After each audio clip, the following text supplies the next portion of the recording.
Welcome back, everyone, to Joshua's Magic. It's been a while, but I'm going to start uploading some videos. For today, we've got Nick Taylor with us again for another episode of Synthesis Chat, who's now an MSW in social work. Is that right? That's correct. I do have a master's in social work. There's so much more credibility now, frankly. Okay, so everything that's said here is totally correct. We'll post a link on GeoCities. But yeah, so we're going to be talking about the shadow or the shadow self and shadow work and that sort of thing today in Synthesis Chat. And in usual fashion, we're going to be looking at things from different angles and symbolically and synthetically and see how things tie together in multiple levels or from different angles. You want to talk anything about your channel, Nick, or how great your new degree is and so forth? My new degree is great, and my channel is called True Identity, and it's I'm sort of in a phase of putting more content on it. I've sort of taken a little bit of a hiatus, but yeah, it's my channel deals with various different psychological stuff. And as the name implies, it one of the keynotes of what we deal with, what we talk about is, arriving at the idea of what is my true identity and what does that mean? Why? So it's a lot to do with sort of peeling away layers of false identity, things you identify with that aren't necessarily you, and getting to the real thing and getting to what you really want to do. Well, we'll surely get into some of that today. And I'd just like to shout out to everybody who subscribed to the channel. Thanks for your support. And if you're not subscribed, please consider subscribing. So let's get right into it. The shadow, not the comic book character necessarily, but the sort of Jungian or psychological elements. What's your take on the shadow or the shadow self? Well, the shadow self is basically, I mean, in simple terms, it's kind of all the stuff that we don't want to know about ourselves, right? It's the stuff that it's kind of counter to the self-image that we have. It's, if we see ourselves as, like strict fundamentalist Baptist or something, but, if we have things, in our personality that are against that, then, we might not want to look at it so much, and it's sort of just in there brooding and becoming whatever it's becoming. I don't mean to pick on Baptists at all there. I mean, it could be anything. But Go ahead. but yeah, it's like just the shadow self. It's the dark part of yourself, or it's the part of yourself that you kind of ignore or avoid or think doesn't exist. Yeah, that's good. I think that's a pretty good description. The shadow has a sort of connotation of being all the bad stuff, but I think you could also have good stuff in the shadow, but it like the key to it, I think, is stuff you don't want to see. Like, well, it could be like, what's some good things that could be in the shadow? Like, I don't know, somebody with low self-confidence, like you were saying, if they were good at various things, but they had low self-confidence. Here's the thing: you might not want to be good at things because that entails a certain amount of responsibility, say. That's true. And so you're suppressing or denying part of yourself that is good at stuff, or could be, because you're avoiding that, right? So it's kind of like it's stuff that goes against your narrative, right, of who you are and what you do. Yeah.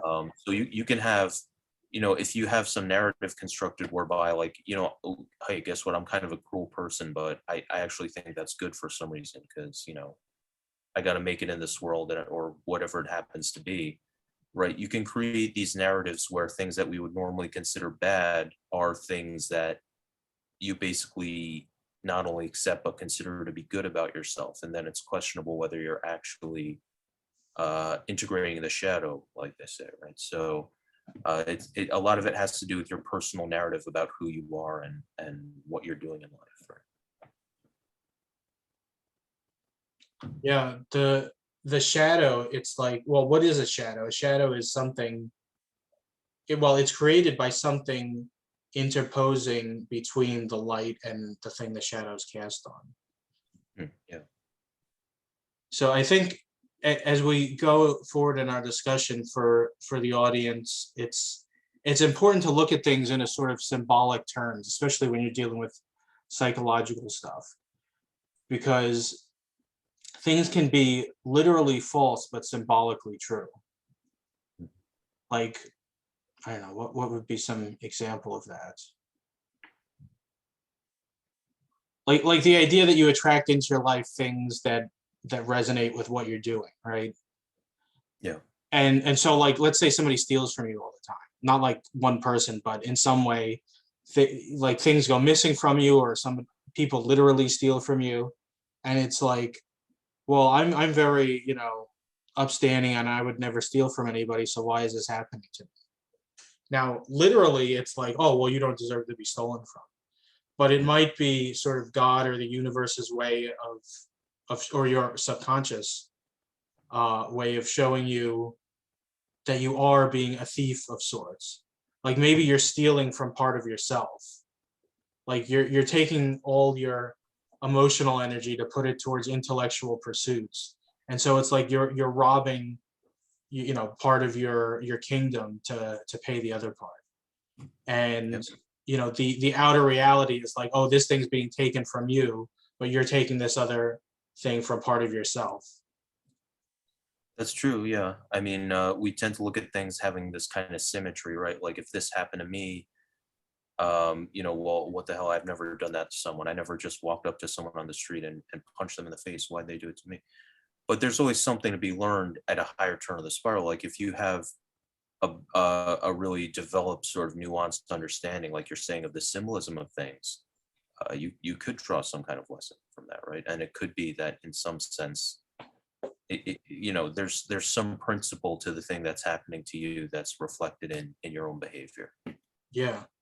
Like the general thing is like if something bad happens to you, you'll usually think, unless you're, the kind of person who's way too down on themselves and need to develop confidence and stuff, you'll think like, oh, I don't deserve this. I wouldn't do anything that bad to somebody or whatever. But if you look at it in terms of like, how am I the murderer? How am I the thief? You can get some nugget of truth from it and use that situation to take yourself to a new level or better yourself. I mean, it gets hard, and delving into that is not easy. But it's also not that you necessarily deserved whatever the extent of the action towards you was, right? Yeah. Like if you get mugged, like you should call the police and do all the normal things and look after yourself and perhaps even change the way you walk home from work. But there might be a nugget of truth in something about that situation reflects something on some level about you. Sure. Yeah. Yeah. Not like it's, your fault for getting mugged per se, but there could be Well, something more from there. there's the possibility, right? Like there could be something in you which, if left totally unchecked, would lead in its sort of far most iteration to murder, right? Maybe it would never happen in your lifetime, but it's the idea that that prospect, right? And this is almost like the idea of integrating the shadow. To me, a lot of that's about embracing or understanding and facing the prospect that you can be bad, right? The prospect that you could do something cruel, the prospect that you could As use Jordan some. Peterson likes to say, you could be that guard at Auschwitz. You could have been That's, that guard at the Gulag. that's right. Um, and you made me lose my train of thought with that Jordan Sorry. Peterson. Um, no, but it's about the prospect, right? It's like you embrace that it's possible. In any given situation, I could end up being better. I could end up being something other than what I like to see myself as, right? So, in the same way, it's like, well, okay, sure, I'm not a murderer, I'm not a thief or whatever, but is there something in me which, as it sort of iterates over time, right? As it keeps on, if I were to leave it unchecked, leave it as, let's say, part of my shadow, and not really scrutinize it or do anything about it, maybe given enough time and acceleration, it could become the urge to murder somebody, or what have you. So, Well, that's the it's thing. It's like if you look at the individual and you look at society, there's a sort of correspondence there. Like in society, what you turn a blind eye to is where all sorts of abuse and crime happens. You know, like how many things are justified in the name of a good thing?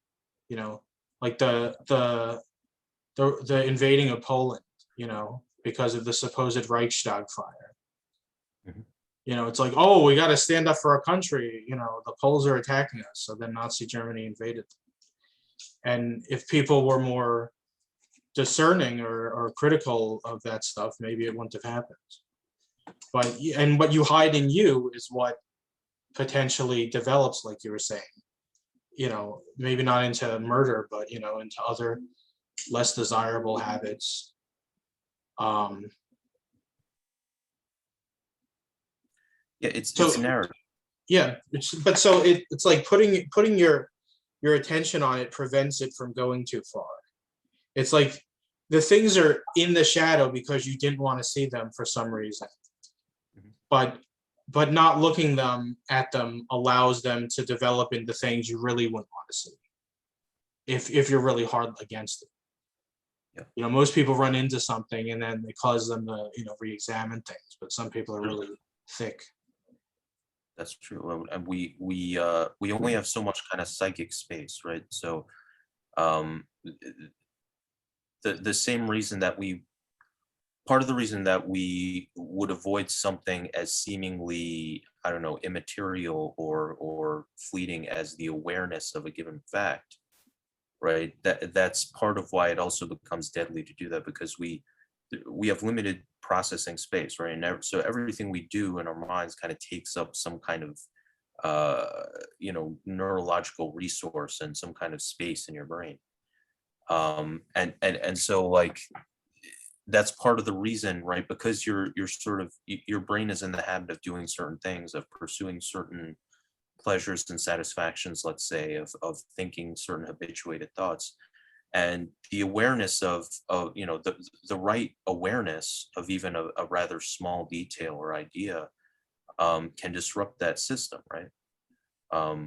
Which is, after all, it's a limited, it's a system that's limited by the energy space with sorry, the energy and space within your brain or your nervous system, let's say.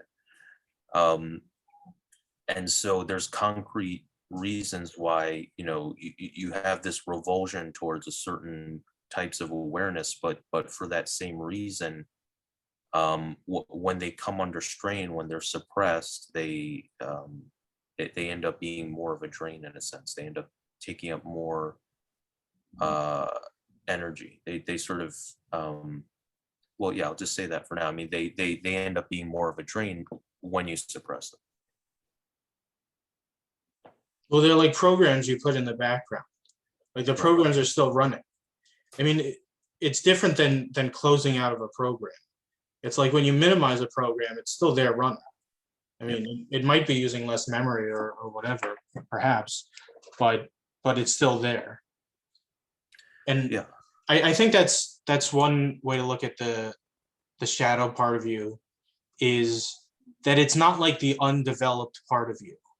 Like you could sort of look at it like that, like the undiscovered country, the part of you that you haven't developed yet, like somebody's not able to be uh, loving beyond a certain point, or they're only so smart or wise or whatever.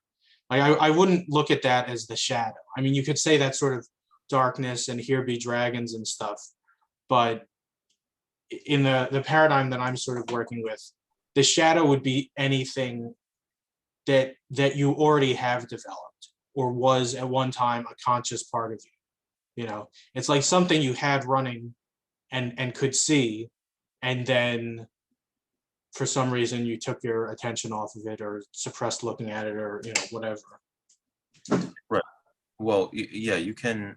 I mean, if anything, I think understanding and integrating the shadow helps you to be, instead of just being immersed in you use the computer metaphor of having programs running in the background, right? It's like, well, instead of just being immersed in whatever's on my computer, I can be the guy now who is sort of like going into task manager or whatever and closing these processes that are running in the background.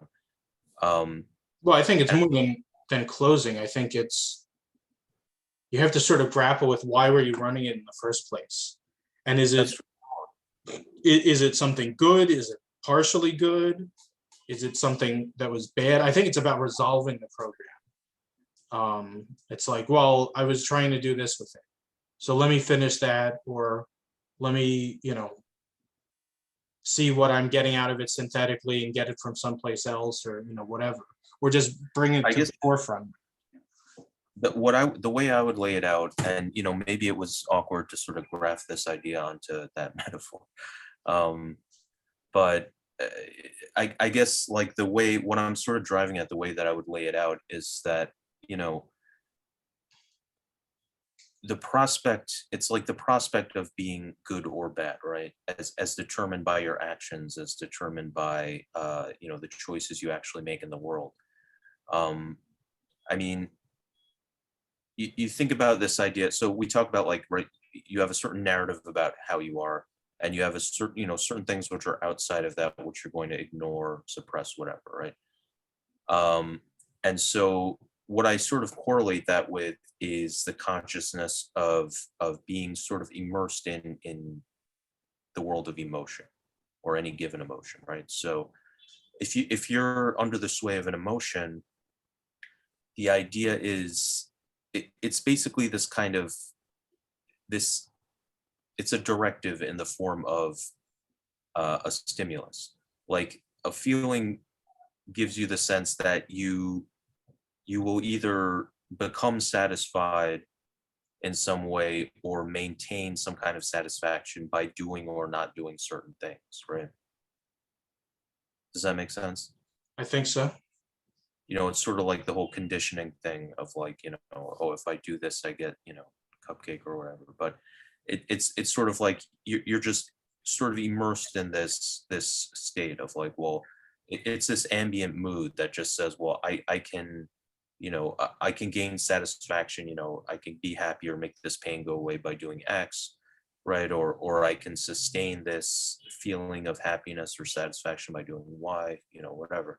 Mm. But it's sort of this unity, or at least perceived unity, of consciousness. It's you're not split into self and shadow or whatever. You just kind of are within that feeling, and that feeling is sort of implicitly moving towards the idea of what I'm roughly calling satisfaction or not, right? Or positive stimulus or not. And so what I think, when you introduce the idea of morality, right? Because the idea that I could be good or bad in any given situation is basically a key precept of morality, right?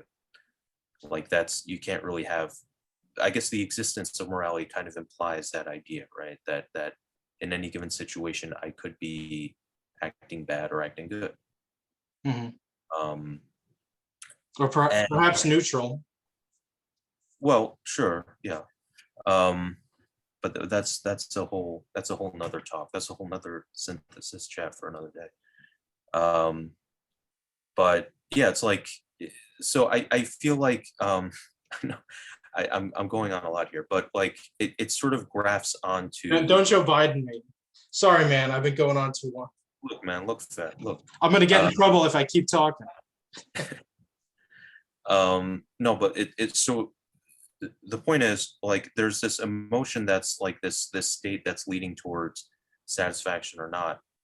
And the tricky thing about morality is it graphs on this after the fact thing that almost makes that double back. It sort of reverses that on itself, to where instead of just being in this state that's headed towards the potential satisfaction or failure to satisfy the whatever the state is driving you to do, um, it's like it puts into your mind this little map of the future situation where if I do X, the state or quality of having done X will be either good or bad, right?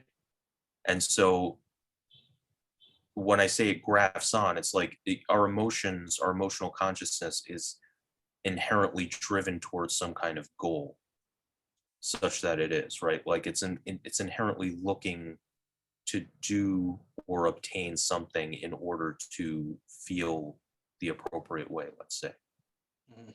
or to obtain some kind of homeostasis. And so because it has that built-in thing of expecting, of a goal, basically, of expecting something to happen or not happen, but the idea of morality, which judges various ends, various actions as having been good or bad, naturally graphs onto that, right? Because that outcome, which is built into emotion, that potential outcome, is now judged from an after the fact perspective and not just the imminent sort of I'm going to get this or not. And Yeah, that, so emotion can really, if you're operating emotionally, it's like you see things very monolithically, or you can anyway. yeah, it's all just And kind you of, can put a lot of stuff in the shadow with emotional thinking well, it's because all just kind of it doesn't fit with you getting what you want, if that's kind of how yeah. you fear. It's like it's all just kind of me. I'm just sort of I'm sort of the vessel or the medium where the emotion happens, right? And I just sort of process the emotion and do whatever that whatever that processing leads to in terms of incentives and stuff. I just sort of play that out, right? And so yeah, so what I'm getting at is that like this imposition of good and bad, this sort of idea of morality begins to reverse that a little bit, and I think the idea of the shadow is something of an extension of that, right? It's because again they're both based on the prospect that I might be good or bad in any given case, or the prospect that I may or may not be what I want to see myself as, that and so it's being open to that prospect is what has a lot to do with being able and willing to integrate the shadow and everything that goes with it. Well, let's talk about the integration point. Let's say somebody, like everybody has some stuff in their shadow or tucked away. What what could they do to bring it to the surface or sort of reconcile it and stuff? Well, again, a lot of it's willingness, right? So, I mean, one thing, like, there's kind of more simple but fun ways you could do it, right? We've sort of done this exercise a little bit where you imagine some kind of villainous or evil archetype, right? Like, so vampire or bank robber or mobster or maybe The werewolf, whatever, kingpin. the kingpin, the Riddler, whoever you like, and and it's sort of like, well, yeah, Rita Repulsa from Power Rangers.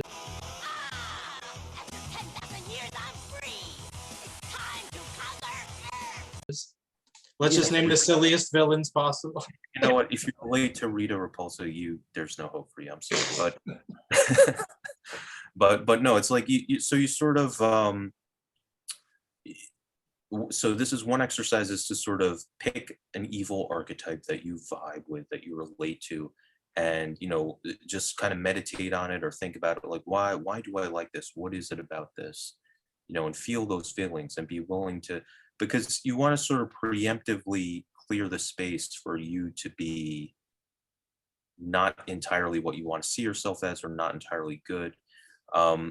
So that's why I give that example, because the primary, the main principle, I think, if that's what you want to do, if you want to begin to take steps to integrate your shadow, is you really want to cultivate that willingness, right? So like another thing you could do is try to identify what are the narratives I have about who I am, about the life I'm living, about what I'm doing here. Um, right? Because again, the idea is to having a willingness to find things that deviate from that, right? And what you do from there, maybe maybe you're trying to smooth out your rough edges and be more like how you see yourself, or maybe, I don't know, but first and foremost, you have to be willing to accept that, yes, I have a narrative about who I am, and I have to brace myself. I have to really be open and willing to see the places where I'm not actually like that, or where I'm not actually doing what I think I'm doing. Well, I think first off, you have to have an aspiration to something better, Right. Yeah. because it's like, well, what's the point of changing if you don't think that there's something better for you?